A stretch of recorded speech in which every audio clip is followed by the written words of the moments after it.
Tu fais ces 5 erreurs sur tes campagnes publicitaires sans le savoir. Et dans cette vidéo, je vais te présenter les 5 erreurs courantes que tu fais sur tes campagnes publicitaires qui t'amènent à perdre tes ventes et tes prospects.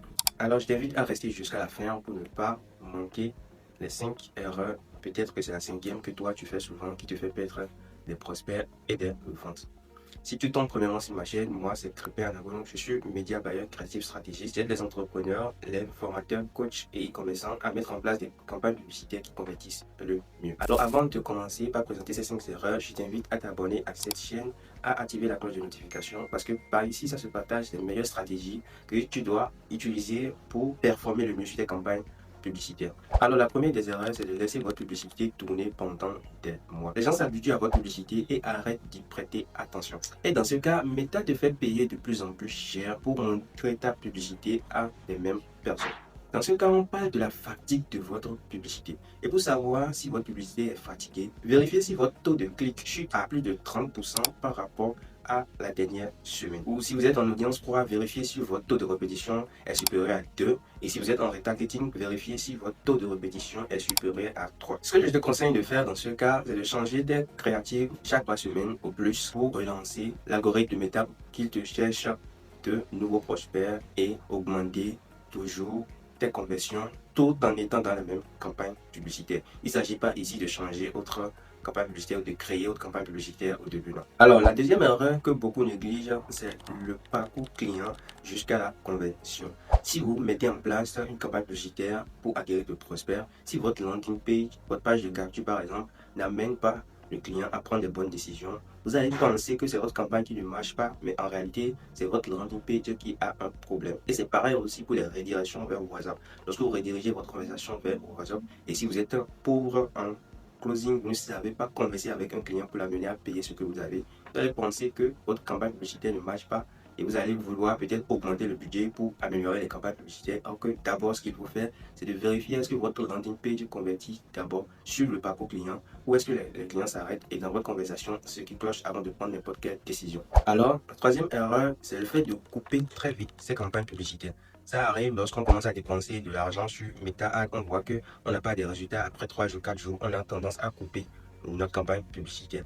C'est vrai, on vient de dire de changer les créas et j'ai dit minimum 2 à 3 semaines avant de changer les créas pour ne pas risquer la fatigue des créatifs publicitaires. Et dans ce cas, on ne parle pas de semaine. Il y a des gens qui coupent les campagnes publicitaires 2 jours, 3 jours après avoir lancé les campagnes publicitaires parce qu'ils n'ont pas de conversion. Alors, ce n'est pas du tout bien de procéder comme cela. Parce que couper les campagnes publicitaires après 3 jours, 4 jours, ça tue encore votre campagne publicitaire.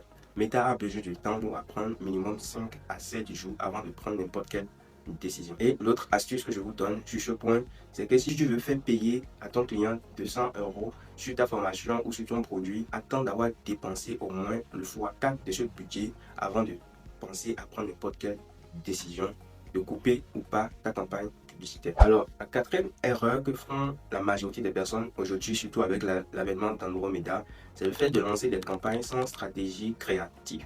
Aujourd'hui, c'est votre stratégie qui oriente l'algorithme Meta à diffuser votre publicité. Maintenant, si vous n'aviez pas de stratégie créative, sachez que vous allez bien vous mettre tout en place, tous les paramètres qu'il faut, mais votre publicité va être diffusée n'importe comment.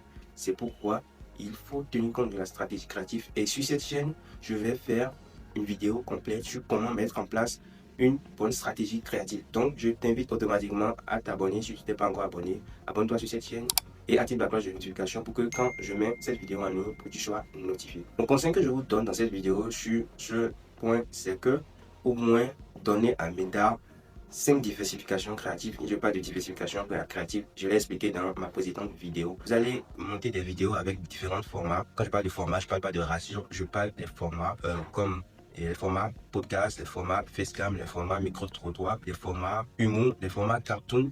Sur les cartoons, je parle des formats dessin animé, des formats de l'humour. Par exemple, vous faites des vidéos, vous mettez un peu de l'humour parce que chaque personne a ses caractéristiques, ce qui l'attire le mieux. Il y a des gens qui aiment des dessins animés et qui peuvent prendre votre produit, surtout si vous êtes dans l'e-commerce.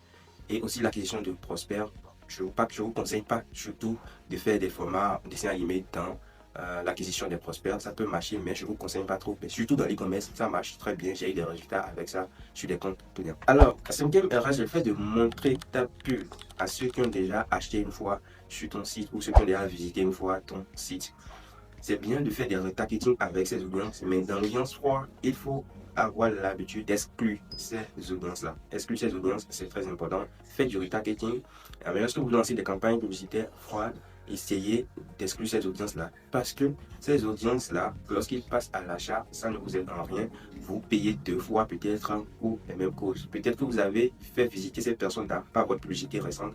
Donc, vous payez encore pour les montrer la même chose. Donc, cette fois-ci, essayez d'exclure les audiences que vous avez, déjà dans votre base de données. Vous allez les exclure de votre campagne à froid. Et comment ça se passe? Vous allez dans audience personnalisée.